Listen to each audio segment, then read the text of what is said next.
사사기 3장 1절에서 6절까지 말씀입니다. 사사기 3장 1절에서 6절 제가 봉독하겠습니다.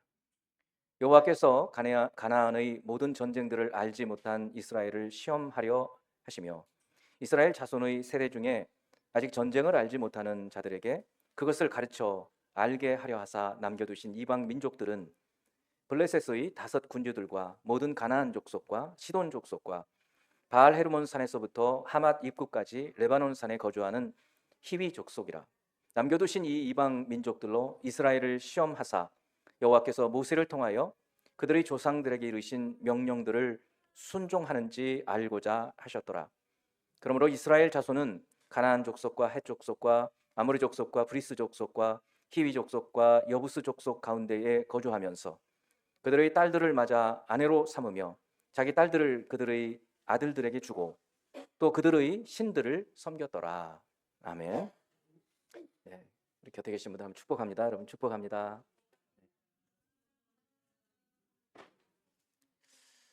아직도 세계 곳곳에서 전쟁이 계속되고 있습니다.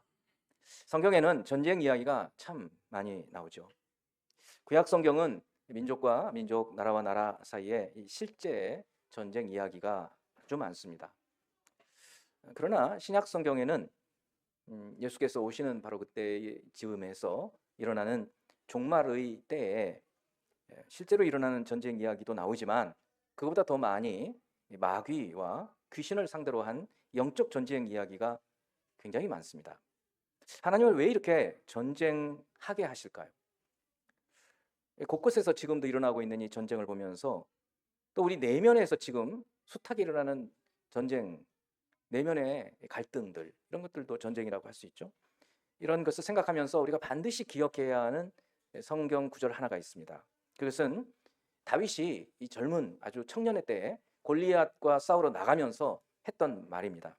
사무엘상 17장 47절을 보면 또 여호와의 구원하심이 칼과 창에 있지 아니함을 이 무리에게 알게 하리라. 전쟁은 여호와께 속한 것인즉 그가 너희를 우리 손에 넘기시리라. 전쟁은 여호와께 속한 것인즉 그가 너희를 우리의 손에 넘기시리라. 찬양 팀장께서 마지막 찬양을 전쟁은 하나님께 속한 것이니라는 찬양을 선곡을 했어요. 본문 중에 이 전쟁이라는 말이 있긴 하지만 정확하게 오늘 이 설교 제목, 설교 말씀과 합한 그런 선곡입니다. 같이 한번 불어보고 싶지만 시간상 나중에 같이 좀 찬양하면서 오늘 말씀을 좀 곱씹어 보면 참 좋겠다 싶습니다. 전쟁이 하나님께 속했다. 전쟁은 나에게 속한 것이 아니고 하나님께 속했다. 이 말은 전쟁의 승패가 사람에게 달려있지 않다. 그런 말씀입니다. 그래서 오늘은 매일매일 전쟁 같은 삶을 살고 있는 저와 여러분들이 반드시 기억해야 할 성경적 진리를 오늘 이 사사기 본문을 통해서 나누려고 합니다. 전쟁은 하나님께 속한 것이다. 이것이 우리가 머릿속에 깊이 기억하고 늘 묵상하면서 살아야 할 진리 중에 하나입니다. 이 진리를 마음에 품고 예수님 안에서 오늘 하나님 말씀을 잘 듣고 경청하고 순종하는, 그래서 영적 전쟁에서 이기는 저희가 되기를 바랍니다. 먼저 하나님은 전쟁을 가르치십니다.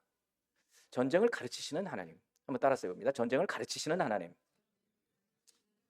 네, 드디어 이제 우리가 사사기에 들어왔어요. 창세기, 출애굽기, 레위기, 민수기, 신명기, 모세, 오경 이후에 이제 역사서로 여호수아를 벌써 마치고 사사기에 들어왔습니다. 가나안 정복 전쟁을 지휘했던 여호수아는 이미 세상을 떠났습니다. 그리고 그 당시 함께 전쟁을 했던 사람들도 세상을 떠났습니다. 그리고는 전쟁을 알지 못하는 세대가 되었다고 오늘 성경은 얘기하고 있어요. 1, 2절 말씀입니다. 여호와께서 가나안의 모든 전쟁들을 알지 못한 이스라엘을 시험하려 하시며, 이 테스트해 보신다는, 단련하신다는 거예요. 전쟁을 알지 못하는 세대들, 이스라엘 자손의 세대 중에 아직 전쟁을 알지 못하는 자들에게 그것을 가르쳐 알게 하려 하사, 전쟁을 가르쳐 알게 하사 남겨두신 이방 민족들이 있다, 이렇게 말씀하고 있습니다. 그러니까 의아스럽죠. 하나님은 평화의 하나님, 사랑의 하나님이신데 왜 전쟁하게 하시는가? 이걸 잘 생각해야 합니다. 만일에 아담의 타락이 없었다면 전쟁은 없었을 거예요. 아담의 타락 이후에 숱한 그 죄들이 이 세상을 관용 꽉 찼고, 그래서 노아의 때 노아의 가족들 8명을 빼고는 모두 하나님께서 전부 수장시키셨어요. 그러고도 이 죄악된 인생들은 계속해서 악을 범하는 거예요. 그렇기 때문에 이 땅에 전쟁이 그치질 않는 거예요. 하나님께서 전쟁을 가르치시는. 우리가 구약 성경을 한번 보면 전쟁은 단순히 민족과 민족 사이의 싸움이 아니에요. 이스라엘의 싸움은 하나님의 백성이 하나님 나라를 이루기 위한 과정에서 발생하는 사건들입니다. 홍해를 건너서 민수기 때 광야를 거쳐오면서 어느 때는 전쟁하지 말라고 하시고 어느 때는 전쟁하게 하시고 어느 때는 다 진멸하게 하시고 전쟁의 양상이 다 달라요. 전쟁은 하나님께 속해 있는 거예요. 전쟁하라고 하실 때 그 대상과 전쟁을 하라는 거예요. 여호수아서에 나오는 많은 전쟁들이 있어요. 이 전쟁은 가나안 정복 전쟁이라고 합니다. 이 가나안 정복 전쟁은 하나님께서 약속하신 땅을 차지해서 그 땅을 거룩한 제사장 나라로 만들기 위한 전쟁이었어요. 그리고 이제 사사기를 지나면 사무엘 상하가 나오는데 이 사무엘 상하의 중심적인 인물인 다윗의 전쟁은 다윗은 전사였어요. 다윗의 전쟁은 하나님의 다윗을 통해서 이스라엘을 하나님의 나라, 하나님의 왕국으로 그리고 하나님의 대리인으로 왕을 세우는 그런 시대에 하나님께서 싸우게 하신 전쟁이었어요. 그리고 지금 우리가 읽고 있는 이 사사기는 하나님께서 전쟁을 가르쳐서 알게 하신다고 얘기하고 있어요. 전쟁을 통해서 깨닫게 하실 것이 있다는 말씀이에요. 그러면 지금 뭘 모르고 있다는 얘기죠. 그래서 가르쳐 알게 하려고 이 전쟁을 하게 하신다는 말씀입니다. 이처럼 구약의 전쟁은 단순한 인간의 어떤 정복 욕망 때문에 일어나는 전쟁이 아니라 하나님 나라를 세우고 그 하나님 나라를 지키고 하나님 나라를 세워가는 그 사람들을 단련시키시기 위하여 하나님의 뜻을 이루는 도구로 이 전쟁을 하나님은 사용하시는 것입니다. 전쟁은 하나님께 속한 것입니다. 구약의 전쟁은 실제 전쟁이었어요. 피를 흘리고 사람들이 죽고 다치고. 그리고 이 전쟁의 대상은 모든 나라가 아니에요. 가나안 땅에 있는 가나안 족속들이었어요. 반면에 신약 성경, 신약 시대를 살고 있는 우리는 무슨 전쟁을 하고 있을까요? 여러분 생각을 해보셔야 됩니다. 우리가 싸우는 전쟁의 대상이 누군가? 우리가 싸우는 싸움은 눈에 보이는 싸움이 아니에요. 눈에 보이지 않는 영적인 전쟁입니다. 어떤 사람이 나한테 조금 안 좋은 말을 했거나 안 좋은 행위를 했다고 그 사람하고 전쟁할 것이 아니에요. 싸울 것이 아니에요. 신약에서의 전쟁은 우리 내면에서 일어나는 영적 전쟁입니다. 예수님의 사례를 생각해 봅니다. 예수님께서 금식하시면서 40일 금식을 하시면서 말씀으로 마귀와 싸웠습니다. 그리고 말씀으로 마귀를 쫓아냈습니다. 쫓아냈지 마귀를 멸한 것은 아닙니다. 그리고 예수님의 사역을 보면 이 마귀의 졸개인 귀신들을 사람에게 들어가가지고 괴롭힐 때 그 귀신을 내쫓음으로 병들을 낫게 해주셨어요. 눈에 보이지 않는 존재들입니다.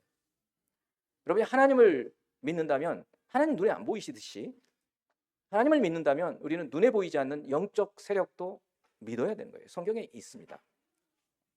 그래서 에베소서 6장 12절을 보면 우리의 씨름은 혈과 육을 상대하는 것이 아니요 그랬어요. 그러니까 우리의 씨름은 사람을 상대하는 것이 아니라는 거예요. 어떤 분이 여러분 마음을 굉장히 괴롭힐 때 그 사람을 미워할 것이 아니라 그 사람 배후에 있는 영적 세력을 봐야 된다는 얘기인 거예요. 우리의 씨름은 혈과 육을 상대하는 것이 아니요 통치자들과 권세들과 이 어둠의 세상 주관자들과 하늘에 있는 악의 영들을 상대합니다. 그러니까 이 악한 영, 악령, 그 마귀의 존재에 대한 믿음이 없으면 우리의 신앙은 헛것이에요. 제대로 믿는 게 아니에요. 성경을 따른 진리를 믿는 게 아니에요. 분명히 영적인 실체가 있습니다. 그리고 우리의 싸움의 대상은 이 신약시대의 싸움의 대상은 그 영적인 실체들이에요. 악한 영들. 조금 이따가 우리가 무엇과 싸워야 하는지 그 싸움의 대상도 말씀을 드릴 거예요. 그리고 이 싸움의 대상을 어떻게 싸워서 이길 수 있는가? 전쟁이 하나님께 속해 있다는 사실을 먼저 기억하고 내가 싸우려고 하지 말고 하나님께서 이 전쟁에서 이기게 하시는 그 비결이 있단 말이에요. 그것을 따라 싸우면 이길 수 있어요. 그렇지 않으면 지는 거예요. 우리는 사사기를 읽어가면서 그냥 일어나는 전쟁, 전투, 다른 민족이 쳐들어와서 고생당 이런 것만 스토리만 보는 것은 그렇게 유익하지가 않아요. 사실은 이 전쟁은 우리를 위한 것이에요. 영적 전쟁. 요한계시록에도 우리로 하여금 교회를 말합니다. 교회가 전쟁에서 이기기를 바래요. 끊임없이 교회는 전투하는 교회입니다.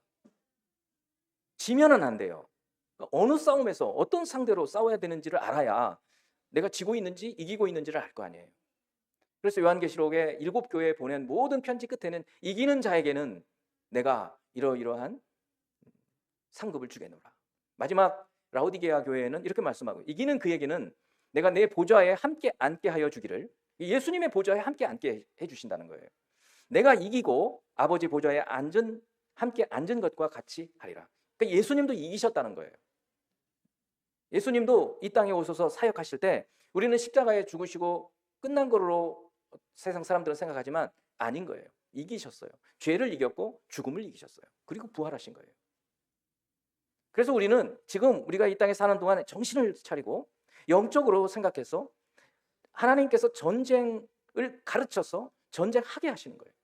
그래서 이 전쟁을 잘해야 되는 거예요. 이제 두 번째는 그 전쟁의 대상, 그리고 전쟁에서 이기는 비결이에요. 자, 먼저 오늘 사사기의 본문을 봅니다. 3절 4절에 대상이 먼저 나와요. 오늘 본문에서는 이 3장 1절에서 6절 사이에서는 3절과 5절에 그 이스라엘, 사사 시대의 이스라엘이 상대해야 할 전쟁의 대상들이 나와요. 3절, 블레셋의 다섯 군주들과 모든 가나안 족속과 시돈 족속과 바알 헤르몬 산에서부터 하맛 입구까지 레바논 산에 거주하는 히위 족속이라. 그리고 5절에도 또 나와요. 왜 이렇게 두 번이나 구별해서 말씀하셨어요? 3절에 나오는 이 블레셋 다섯 방백, 이 블레셋의 다섯 부족들이 있는데, 이 부족들, 그리고 그 뒤에 나오는 가나안 족속들, 그리고 헤르몬산 근처에 있는 히위 족속들, 이런 족속들은 전쟁에 능한 족속들이에요. 그러니까 쉽게 이스라엘이 가나안 땅을 정복하고 나서 다 멸절을 시켜야 하는데 그러지 못했던 거예요. 전쟁에 능한 이방 가나안 족속들이 있었고, 5절에 나오는 족속들 또 여러 부족들이 나오는데, 이 족속들은 교묘하게 이스라엘 사람들 사이에서 사는 거예요. 이것도 전쟁의 대상이 되는 거예요. 여러분 잘 아시지만 제가 설교 때도, 창세기 설교 때도 이미 말씀을 드렸어요. 창세기 15장 16절을 보면 하나님께서 아직 이삭을 낳기도 전에 또 땅을 죽을 때, 사라가 죽을 때야 무덤 막벨라 굴 하나 샀잖아요. 그러니까 아무런 아직 가나안 땅에 뭐 하나 없을 그때에 하나님께서 약속을 해주신 게 있었어요. 두 가지죠. 하나는 자손, 또 하나는 땅이에요. 그때 15장 16절에 이렇게 말씀하셔요. 네 자손은, 아직 이삭도 없을 때, 네 자손은 4대 만에 이 땅으로 돌아오리니, 그래서 430년 후에 돌아온다는 그 어마어마한 비전을 품고 아브라함은 살았다고 말씀을 드렸었어요. 그러니까 우리도 우리의 꿈이 그냥 1년 단위로 10년 뭐 이 정도가 아니라 정말 내 몇 대 손 정도 생각하고 살라, 그런 말씀도 드렸었어요. 그런데 네 자손은 4대 만에 이 땅으로 돌아오리니 이는 아모리 족속의 죄악이 아직 가득 차지 아니함이니라 했다는 거예요. 그래서 우리는 늘 궁금하게 생각하고 예수를 잘 안 믿는 사람들이 질문하는 게 있어요. 왜 하나님은 그 가나안 땅의 사람들을 다 죽이게 하시느냐? 이유가 여기 있다고 말씀드렸죠. 이들의 죄가 완전히 가득 찰 때까지 기다리신 거였어요. 마치 노아의 홍수 이 직전에 모든 세상 사람들처럼 죄가 완전히 가득 찰 때까지 기다리셨다가 이 이스라엘을 통해서 이 아모리 사람들을 진멸하시는 거예요. 그리고 여기서 아모리 사람은 이 가나안 사람들의 대표의 족속인 것이죠. 이때 하나님께서 아브라함에게 약속하신 그 일이 지금 여호수아를 통해서 가나안 정복 전쟁이 있었고, 그러나 아직도 싸워야 할 대상들이 너무나 많이 있는 거예요. 3절과 5절. 군사적으로 강대한 나라, 문화적으로 슬그머니 영향을 주는 주변의 족속들. 그래서 이스라엘이 여호수아 전쟁을 마치고 이제는 다 됐다라고 생각할 때가 아닌 것이에요. 그럼 왜 그렇게 남겨두셨느냐? 오늘 말씀이 나오는 거예요. 하나님 말씀을 듣고 순종하는지 순종하지 않는지 이거를 보려고, 그것을 가르치시기 위해서 남겨두셨다는 거예요. 여러분, 이제 우리 얘기를 좀 해보죠. 예수 그리스도를 믿고 이제 신앙인이 됐어요. 하나님 자녀, 그런 확신과 믿음이 여러분 안에 있어요. 그럼 끝인가요? 나는 이제 구원받았어. 결코 그렇지가 않은 거예요. 우리가 아직도 예수를 믿어도 아직도 싸워야 할 상대가 너무 많아요. 너무 많다고요. 그거를 제가 말씀을 드릴게요. 우리의 싸움의 대상, 우리의 전쟁의 대상이 누군가? 옆에 있는 내 말을 자꾸 꼬투리 잡고 막 하는 그 보기 싫은 어느 집사가 아니라, 회사에서 어느 사람이 아니라, 우리가 진짜 싸워야 할, 정신 차리고 싸워야 할 대상은 네 부류로 말씀을 드려요. 첫째는 하늘에 있는 악의 영이라고 말씀드렸어요. 그러니까 이거는 마귀와 그의 졸개들이에요. 이 마귀의 존재에 대해서는 여러 번 말씀을 드렸지만, 예수님께서 십자가를 지시면서 이 마귀의 머리를 깨버렸어요. 그러니까 강력한 어떤 타격을 받았어요, 마귀가. 골로새서 2장 15절을 보면 이런 말씀이 있어요. 통치자들과 권세들을 무력화하여, 거의 무력화시켜버려요. 드러내어 구경거리로 삼으시고 십자가로 그들을 이기셨느니라. 예수님의 십자가는 어떻게 보면 처참한 죽음의 장면으로 보일지 모르지만, 예수님의 죽으심으로 죄를 깨끗하게 하시는 거예요. 죄 사함의 피를 흘리시고 속죄 제물이 되심으로, 마귀가 그 죄를 통해서 사람을 죽이려고 하고 지배를 하려고 하는 그것을 이겨버리신 거예요. 죄와 죽음을 이기시고 부활하신 거예요. 예수님께서 이기신 것이 바로 십자가라는 거예요. 그래서 지금 마귀는 강력하지만 아직도 소멸하지 않아요. 마지막 주님의 재림과 함께 무저갱에 집어넣어 버리실 때까지는 아직도 영향력을 끼치고 있어요. 그래서 우는 사자처럼 두루다니며 삼킬 자를 찾는다고 말하고 있어요, 베드로서에서는. 그래서 깨어 있어야 해요. 영적인 세력인 거예요. 눈에 보이지 않아요. 이런 존재가 하나 있다고요. 두 번째는 그런가 하면 우리의 죄성이에요. 우리의 내적인 정욕이에요. 이것에 대해서는 갈라디아서 5장에 육체의 소욕이라고 표현하고 있어요. 육체의 소욕은 아주 뚜렷하다, 음행과 하면서 쭉 나와요. 많은 것들이 있어요. 이것에 대해서는 나중에 또 말할 기회가 있을 거예요. 우리의 싸움의 대상을 지금 얘기하고 있는 거예요. 마귀와 그의 졸개들, 영적인 세력들이에요. 두 번째는 우리 안에 있는 죄된 성품들이에요. 이게 예수 처음 믿을 때는 엄청나요. 그러다가 점점 정화가 되는 거죠. 이게 성결을 하게 되어 가는 거예요. 완전히 사라져가지가 않아요, 쉽게. 사도 바울조차 로마서 7장에서는 나는 정말 피곤하다. 오라, 나는 곤고한 사람이로다. 이 사망의 몸에서 누가 나를 건져내랴 할 정도로 힘들어요. 지금 한 104세쯤 되었을 텐데 김형석 교수라고 있죠. 이분이 제가 고등학교 3학년 때였던 걸로 기억이 나는데, 학교 강당에 강사로 오셔서 그때 한 40대 정도의 교수, 연대 교수였어요. 그러면서 이제 강연을 해주신 기억들을 우리 동기생들은 다 기억해요. 너무나 아주 좋은 강연이어가지고. 근데 이분이 어느 글에선지 어느 강연에선지 잘 기억은 안 나지만, 저에게 이제 제가 들은 중에 굉장히 제가 마음속에 새겨듣게 된 말씀이 있었어요. 자기 자신의 인생 아마 100세는 넘었을 때 했던 말씀 같아요. 인생을 쭉 돌아볼 때 65세에서 75세 때가 황금 시대였다는 거예요. 왜 그러는가 하면 65세까지는 이 육체의 정욕이 있더라는 거예요. 그것을 이겨내기가 굉장히 힘들더라는 거예요. 아주 솔직한 고백인 거죠. 그게 있는 거예요. 그러면서 몸이 노쇠해 가면서, 그러니까 나이가 들어가는 것 중에 좋은 것도 하나 있는 거예요. 육체의 정욕이 자연스럽게 소멸해 가는 거예요. 그럼 75세 넘어가고 80세 넘어가고 이제 몸이 좀 약해지겠죠. 그런 마음대로 못 하니까 그런 말씀을 했던 것 같아요. 왕성하게 그때 활동을 했다고 얘기를 하셔요. 그래서 둘째, 우리의 싸움의 대상은 우리 내부에 있는 이 죄된 속성, 육체의 정욕, 육체의 소욕, 육체의 욕구가 있어요. 또 우리가 예수 믿으면 성령이 우리 안에 계셔서 성령께서 원하시는 게 있어요. 이 둘이 부딪히는 거예요. 싸우는 거예요. 그래서 우리 안에서 전쟁터가 되는 거예요. 세 번째, 우리의 전쟁의 대상은 악한 영, 이 마귀죠. 마귀의 지배를 받는 세상의 문화예요. 타락한 문화. 일일이 다 말씀 안 드려도 돼요. 여러분 대충 짐작들을 하셔요. 그런 걸 다 경험하실 필요는 하나도 없어요. 근데 요즘에는 옛날에는 상상도 할 수 없던 그런 영역이 또 일어났어요. 어디에? 사이버 세계예요. 사이버 세계. 아마 나이 드신 분들은 뭔가 궁금하실지 모르는데 이제는 눈에 보이지 않는 그 인터넷 공간 안에서 세상이 있다고요. 그래서 거기에 쓴 글 하나가 사람 죽이기도 해요. 이 문화예요. 악한 영이 그 속에도 지배해가지고 딥 그런 것도 있어요. 그래서 젊은 사람들 연루돼가지고 감옥에 가고 그런데 저도 잘 모르겠어요.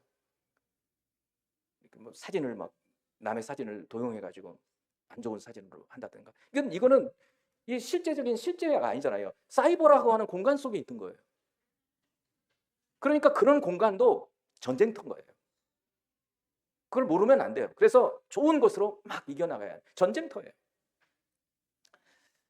마지막에는 아주 교묘한데 교회 안에 들어와요. 거짓 교리, 이단 사상. 예. 이거는 더 무서워요. 어떤 점에서 눈에 보이지도 않고 아니 같은 교우인데 나중에 보니까 신천지야. 아니 또 이름도 알 수 없는 그런 어떤 이단일. 그러니까 우리의 싸움의 대상은 널렸어요. 아까 사사시대에 싸워야 할 대상들이 상상보다 많았잖아요. 여호수아 정복전쟁 끝난 줄 알았는데 그게 아닌 거예요.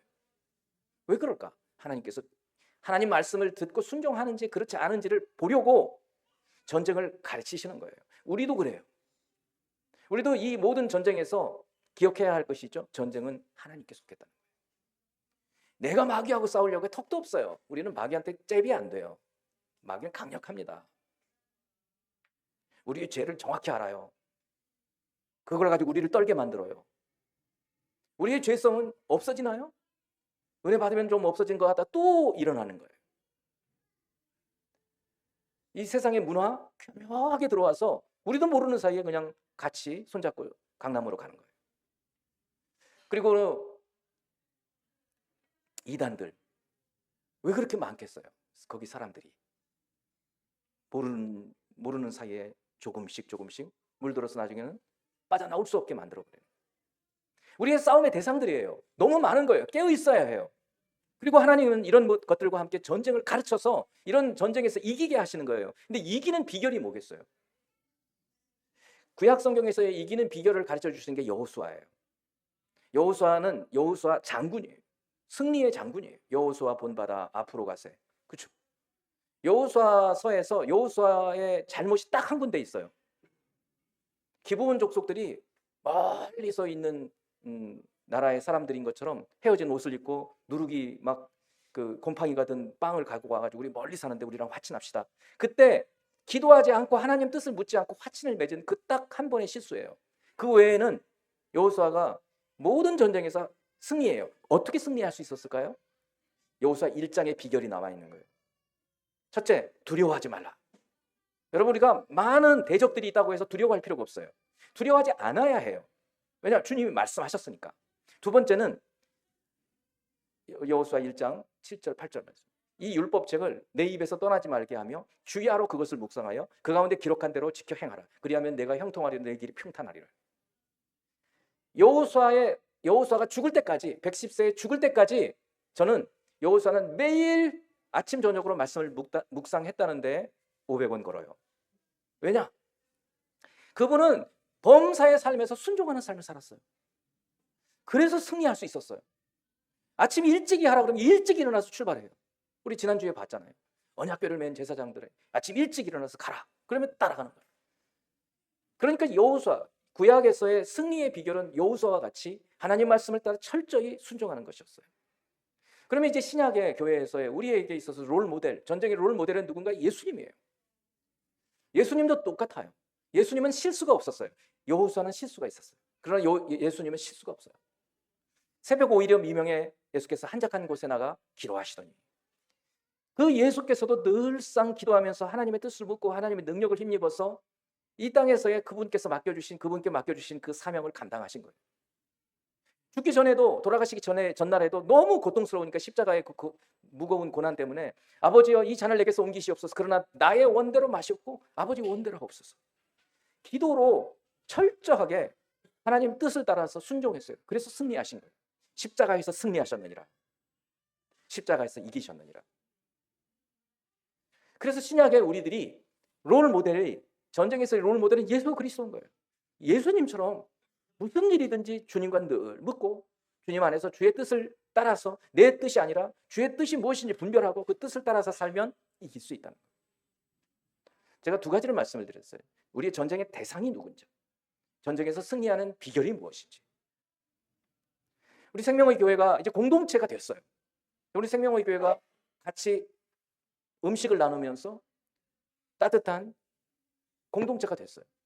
뿐만 아니라 말씀을 나누면서 코이노니아 시간에 말씀들이 나누어지는 말씀 공동체가 됐어요. 그리고 이제 선교사님들을 돕는 선교 공동체가 되어가고 있어요. 기도하는 기도 공동체는 더 힘써 가야 돼요. 하지만 뿐만 아니라 이제는 함께 영적인 전쟁을 하는 전우들인 거예요. 누구 하나가 무너지면 빨리 일으켜야지, 그렇지 않으면 뚫고 들어오는 거예요, 대적이. 우리가 싸워야 할 대상이 너무 많은 거예요. 근신하라 깨어라 너희 대적 마귀가 우는 사자와 같이 두루다니며 삼킬 자를 찾나니, 이렇게 말하고 있는 거예요. 가장 약한 사람을 대적이 마귀가 잡아가는 거예요. 그럴 때마다 우리는 붙잡아야 돼요. 격려해주고. 그게 공동체의, 이 공동체가 가지고 있는 놀라운 하나님의 은혜인 거예요. 공동체의 어떤 효과, 효능감이에요. 혼자로서는 할 수 없어요. 서로 격려해가는 거예요.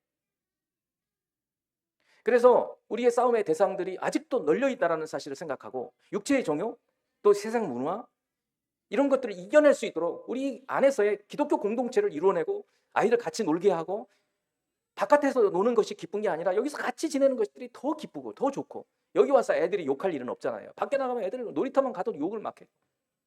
초등학교 1학년만 돼도 욕해요. 근데 안 그래요. 여기도 이게 문화예요. 서로 막 싸우려고 그러죠. 여기서는 그렇지 않아요. 이렇게 만들어가는 거예요. 이게 우리의 싸움의 대상들이. 그리고 이 모든 싸움에서 전쟁은 하나님께 속해 있다는 사실을 깨닫고 하나님 말씀을 따라서 순종해가는 거예요. 이것이 승리의 비결이에요. 마지막으로는 우리의 마음 자세인데 구별되어 살라라는 거예요. 5절 6절 말씀이에요. 그러므로 이스라엘 자손은, 또 아까 3절에서 그 남아있는 가나안 족속들을 쭉 전쟁에 능한 족속을 얘기했는데, 여기 5절에서는 전쟁이 아니라 문화적으로 이스라엘 사이에 스며들어 가지고 사는 사람들이에요. 그러므로 이스라엘 자손은 가나안 족속과 헷 족속과 아모리 족속과 브리스 족속과 히위 족속과 여부스 족속 가운데에 거주하면서 구별되어 살아야 되거든요. 그런데 지금 같이 사는 거예요. 그래서 그 다음에 어떻게 되느냐, 6절. 그들이 딸들을 맞아 아내로 삼으며 자기 딸들을 그들의 아들들에게 주고 또 그들의 신들을 섬겼더라. 이게 사사시대의 이제 사사기가 시작되는 3장 서론인데 사사시대의 풍경을 암시해주고 있는 거예요. 이 결과가 어떻게 될까? 우리는 조금 있으면 이제 알게 되는 거예요. 여호수아 전쟁 너무 잘했어요. 그런데 그때 함께 있었던 사람들이 다 세상을 떠나고 새로운 세대들이 이 전쟁을 하나님을 의지해서 싸워야 되는, 아직도 싸워야 되는 이 싸움을 싸우지 않고 있는 거예요. 전쟁을 모르니까. 그래서 하나님 전쟁을 가르치시기 위해서 옆구리에 가시로 이제 이 이방 사람들을 사용하기 시작하는 거예요. 이게 사사시대 이야기예요. 그래서 이 같이 있던 남아있는 가나안, 우리들의 대적도 있다 그랬죠. 우리 싸움의 대상, 우리가 쫓아내지 않으면요 우리에게 밀려 들어옵니다. 걷잡을 수 없어요. 그러기 전에 우리가 싸워서 내몰아야 돼요. 근데 지금 이스라엘이 그거를 안 하고 있는 거예요. 그래서 어떻게 되나요? 첫째, 그들 사이에서 살게 되는 거예요. 그러니까 우리도 우리 안에 있는 이 악한 육체의 정욕들을 몰아내고 그 정욕대로 살지 않도록 조심해야 하고, 이런 것들을 하지 않으면 점점 우리에게 밀려 들어오는 거예요. 그럼 그 사이에서 사는 거예요. 구별되지 않아요. 예수 믿는 사람인지 아닌지, 생각하는 것도 똑같고 말하는 것도 똑같고 행동하는 것도 똑같고 아무 차이도 없어요. 화도 잘 내고 욕도 잘하고 미워하고 뭐 온통 똑같아요. 인내심은 없고. 그 무슨 예수 믿는 거예요. 다 지는 거죠, 그건. 그래서 처음에는 이스라엘 백성들이 이 주변에 있는 가나안 사람들과 같이 살게 됐어요. 별거 아닌 것처럼 보이죠. 괜찮네. 머리에 뿔도 안 달렸는데 뭐 같이 살아도 되지. 근데 그 결과가 어떻게 돼요? 혼인 관계를 맺게 되는 거예요. 엄마, 나 얘 참 예쁜데 얘랑 같이 살고 싶어 하고 가나안 처자를 데리고 오면 엄마가 뭐라고 못하는 거예요. 또 딸을 줘요. 통혼이 되는 거예요. 그 결과 어떻게 됐어요? 그 처자가 가지고 오는 가나안 신을 섬기게 되는 거예요. 똑같아져 버리는 거죠. 6절 말씀 다시 한번 제가 읽어봅니다. 그들이 딸들을 맞아 아내로 삼으며 자기 딸들을 그들이 아들들에게 주고 또 그들이 신들을 섬겼더라. 이제 이후 이 사사기를 쭉 읽어 가시면서 이후 우리는 슬픈 결말을 보는 거예요. 오늘 이 말씀을 보면서 아, 이게 앞으로 좋지 않겠구나라는 것을 예감하게 되는 거예요. 우리 12명의 사사 이야기가 나옵니다. 첫 번째 사사는 그래도 뭐 괜찮아요. 그런데 두 번째, 세 번째, 네 번째 들어가면서부터 점차 사사도 사사 같지 않아요. 이게 사사야? 할 정도. 맨 마지막 사사가 삼손이에요. 도대체 삼손이 무슨 사사 역할, 이런 사람이 어떻게 사사지? 할 정도예요. 그렇게 돼버린 거예요. 아주 비참해요. 도대체 이 삼손 사사라고 하는 삼손 이야기를 통해서 하나님은 우리에게 무슨 말씀을 하시려고 하시는 걸까? 질문해 봐야 돼요. 그것은 이스라엘이, 우리 그리스도인들이 구별되지 않고 세상 속에서 살아가게 되면 하나님의 권능, 능력을 받았다 하더라도 얼마나 비참한 모습으로 밟혀버리는지, 맛을 잃은 소금이 밟히듯 얼마나 비참한 모습으로 모욕당하는지를 오늘 이 시대에 우리 기독교가 당하고 있는 거예요. 왜요? 구별되지 않아서. 삼손은 여러분 잘 아시죠? 옛날에 아주 삼손과 들릴라라고 하는 영화가 있었죠.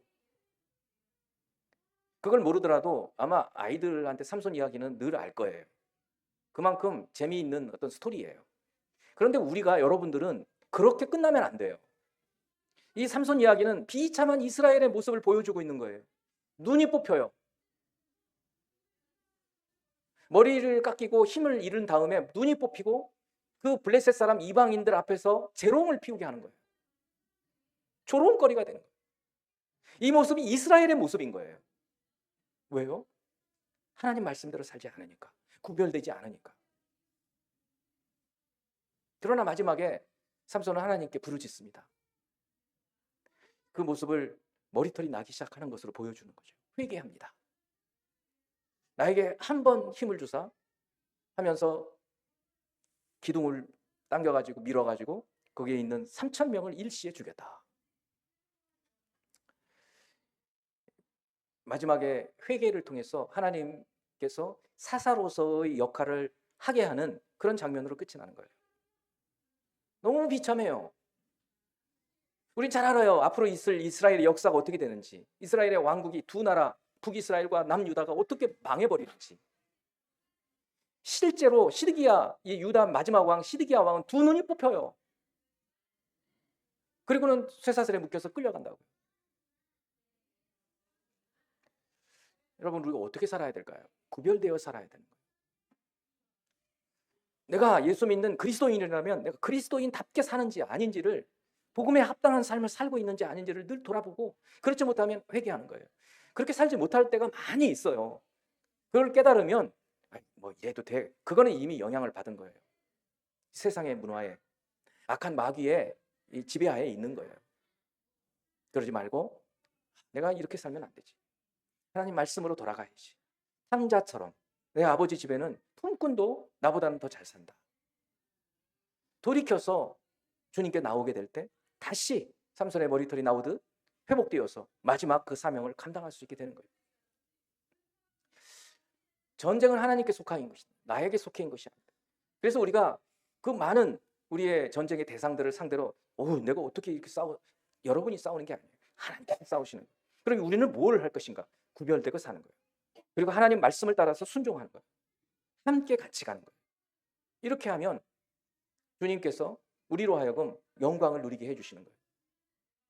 예수님께서 예수님의 보좌에 우리도 함께 해주신다는 거예요. 참 놀라운 사실이에요. 이 전쟁을 하나님께 맡기며 승리하는, 이기는 저와 여러분이 되기를 주님의 이름으로 축원합니다. 함께 잠시 기도하는 시간 갖겠습니다. 오늘 말씀을 생각